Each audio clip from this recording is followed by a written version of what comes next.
Hi welcome back to my YouTube channel journey with Swathi Shettikar. After long time ಒಂದು ವೀಡಿಯೋನ ಮಾಡ್ತಾಯಿದ್ದೀನಿ, ಯಾಕಂದರೆ ತುಂಬ ಬ್ಯುಸಿಯಾಗಿದ್ದೆ ಮನೆ ಶಿಫ್ಟಿಂಗಲ್ಲಿ. ಗೊತ್ತೇ ಆಗಿರುತ್ತೆ, ಹೊಸ ಮನೆಗೆ ಶಿಫ್ಟ್ ಆಗಿದ್ದೀವಿ ನಾವು. ಸೊ ಇವತ್ತಿನ ಸ್ಪೆಷಲ್ ರೆಸಿಪಿ ಏನಪ್ಪ ಅಂತಂದರೆ ಚಿಕನ್ ಗಾರ್ಲಿಕ್ ಅಂತಲೇ ಫೇಮಸ್ ಸ್ಪೆಷಲ್ ರೆಸಿಪಿ ಇದು. ಫಸ್ಟು ಮೊದಲಿಗೆ ತೊಳೆದಿಟ್ಟಿರುವಂಥ ಚಿಕನನ್ನು ತೊಗೊಂಡು ಒಂದು ಪಾತ್ರದಲ್ಲಿ ಅದಕ್ಕೆ 2 ಟೇಬಲ್ ಸ್ಪೂನ್ ಆಗೋಷ್ಟು ಮೈದಾ ಹಿಟ್ಟು ಅಥವಾ ಕಾರ್ನ್ಫ್ಲೋರನ್ನು ನೀವು ಯೂಸ್ ಮಾಡ್ಕೋಬೋದು. ರುಚಿಗೆ ತಕ್ಕಷ್ಟು ಉಪ್ಪು, ಹಾಗೆಯೇ ಇದಕ್ಕೆ ಕಾಳುಮೆಣಸಿನ ಪುಡಿ ಅಂತ ಏನು ಹೇಳ್ತೀವಲ್ಲ, ಪೆಪ್ಪರ್ ಪುಡಿ. ಕಾಳುಮೆಣಸಿನ ಪುಡಿ ನೀವು ಮನೆಯಲ್ಲೂ ಮಾಡ್ಕೋಬೋದು, ಇಲ್ಲಾಂದರೆ ಹೊರಗಡೆ ಸಿಗುವಂತಹ ಕಾಳುಮೆಣಸಿನ ಪುಡಿನೂ ಹಾಕ್ಕೋಬೋದು. ಹಾಗೆಯೇ ಲಿಂಬೆ ರಸ, ಒಂದು ಇಡೀ ಲಿಂಬೆ ಹಣ್ಣನ್ನು ರಸ ತೆಗೆದುಬಿಟ್ಟು ಇದಕ್ಕೆ ಹಾಕಿದ್ರೆ ಆಯಿತು. ಸೊ ನೋಡ್ತಾ ಇರ್ಬೋದು ನೀವಿಲ್ಲಿ, ಈ ಥರ ಲಿಂಬೆ ರಸನ ತೆಗೆದುಬಿಟ್ಟು ಹಾಕಿ ಚೆನ್ನಾಗಿ ಮಿಕ್ಸ್ ಮಾಡಬೇಕು. ಕೈಯಲ್ಲೇ ಮಿಕ್ಸ್ ಮಾಡಿದ್ರೆ ಏನು ಹಿಟ್ಟು ಹಾಗೆಯೇ ಲಿಂಬೆ ರಸ ಜೊತೆಗೆ ಉಪ್ಪು ಅವೆಲ್ಲ ನಿಮ್ಮ ಚಿಕನ್ನಿಗೆ ನೀಟಾಗಿ ಹಿಡ್ಕೊಳ್ಳುತ್ತೆ. ಸೊ ಇದ್ರ ಜೊತೆಗೆ ಚಿಕನ್ನು ಸಾಫ್ಟ್ ಆಗೋದಕ್ಕೆ ಒಂದು ಟೇಬಲ್ ಸ್ಪೂನ್ ಅಷ್ಟು ನೀವು ಸೋಯಾ ಸಾಸನ್ನು ಯೂಸ್ ಮಾಡಬೇಕು. ಸೋಯಾ ಸಾಸ್ ಯೂಸ್ ಮಾಡೋದ್ರಿಂದ ಚಿಕನ್ ತುಂಬಾ ಸಾಫ್ಟಾಗಿ ಬರುತ್ತೆ, ನಿಮಗೆ ತಿನ್ನೋದಕ್ಕೂ ತುಂಬ ಟೇಸ್ಟಿಯಾಗಿರುತ್ತೆ. ಇದನ್ನು ಒಂದು ಹಾಫ್ ಆನ್ ಅವರಿಂದ 1 ಅವರ್ ಅಷ್ಟು ಮ್ಯಾರಿನೇಟ್ ಆಗೋದಕ್ಕೆ ಫ್ರಿಡ್ಜ್ನಲ್ಲಿ ಇಡಬೇಕು. ಅದಾದಮೇಲೆ ಒಂದು ಫ್ರೈಯಿಂಗ್ ಪ್ಯಾನನ್ನು ತೊಗೊಂಡು ಬಟರ್ ಹಾಗೆಯೇ ಒಂದು 2ರಿಂದ 3 ಟೇಬಲ್ ಸ್ಪೂನಷ್ಟು ಎಣ್ಣೆ, ಇದನ್ನು ಚೆನ್ನಾಗಿ ಕಾಯೋದಕ್ಕೆ ಬಿಡಬೇಕು ನೀವು. ಆಫ್ಟರ್ ಲಾಂಗ್ ಟೈಮ್ ವೀಡಿಯೋನ ಅಪ್ಲೋಡ್ ಮಾಡ್ತಾಯಿದ್ದೀನಿ, ಯಾಕಂತಂದರೆ ನಾವು ಹೊಸ ಮನೆ ಕನ್ಸ್ಟ್ರಕ್ಟ್ ಮಾಡಿ ಅದಕ್ಕೆ ಶಿಫ್ಟ್ ಆಗಬೇಕಾಗಿತ್ತು. ಸೊ ಟೈಮೇ ಸಿಗ್ತಿರ್ಲಿಲ್ಲ ವೀಡಿಯೋ ಮಾಡೋದಕ್ಕೆ. ಇವತ್ತು ಸ್ವಲ್ಪ ಫ್ರೀ ಅನಿಸ್ತು, ಅದ್ರ ಮಧ್ಯದಲ್ಲಿ ಈ ವೆದರ್ ಚೇಂಜಿಂಗ್, ಜ್ವರ, ಶೀತ ಈ ಥರದ್ದೆಲ್ಲ ಆಯಿತು. ಸೊ ವಿಡಿಯೋ ಮಾಡೋದಕ್ಕೆ ಅವಕಾಶವೇ ಸಿಗಲಿಲ್ಲ.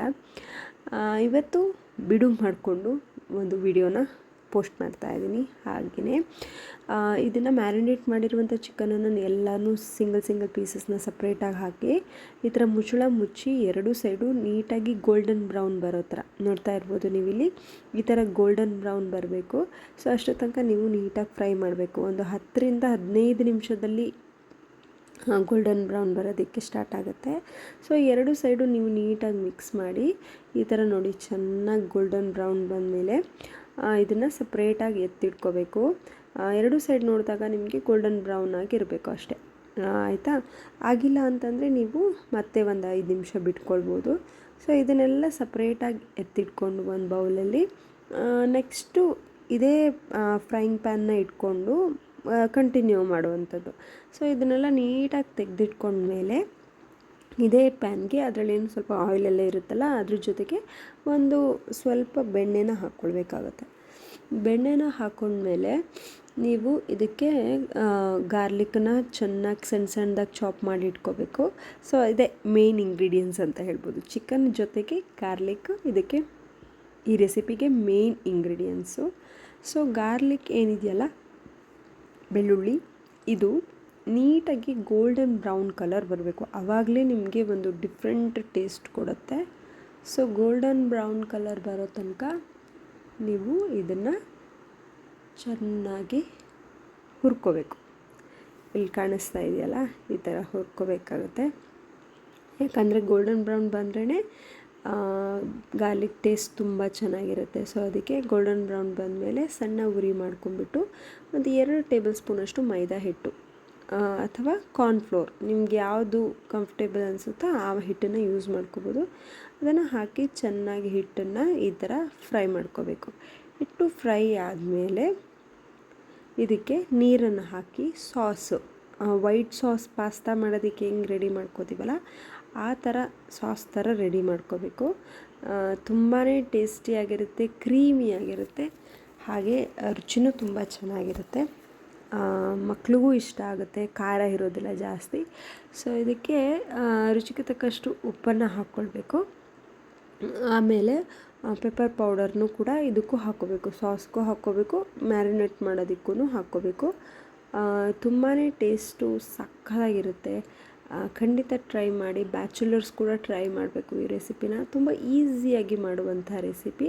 ನೋಡ್ತಾ ಇರ್ಬೋದು ಸ್ವಲ್ಪ ತಿಕ್ ಅನಿಸ್ತಾ ಇದೆ. ಸೊ ಮತ್ತು ಸ್ವಲ್ಪ ತಿಕ್ ಅಂತ ಅನಿಸಿದ್ರೆ ಸ್ವಲ್ಪ ನೀರು ಹಾಕ್ಕೊಂಬಿಟ್ಟು ಮತ್ತು ಸಾಸ್ ಥರ ಮಾಡ್ಕೋಬೇಕು. ನೀಟಾಗಿ ಈ ಥರ ಬರಬೇಕು. ಕಾಣ್ತಾ ಇದೆಯಾ ಅಲ್ಲಿ ಆ ವಿಡಿಯೋದಲ್ಲಿ ತೋರಿಸಿರೋ ಹಾಗೆ ನೀಟಾಗಿ ಈ ಥರ ಬಂದಮೇಲೆ ನಾವೇನು ಫ್ರೈ ಮಾಡಿ ಇಟ್ಕೊಂಡಿದ್ವಲ್ಲ ಚಿಕನ್ನು ಅದನ್ನು ಇದಕ್ಕೆ ಆ್ಯಡ್ ಮಾಡಿಬಿಟ್ಟು ನೀಟಾಗಿ ಮಿಕ್ಸ್ ಮಾಡ್ಕೋಬೇಕು.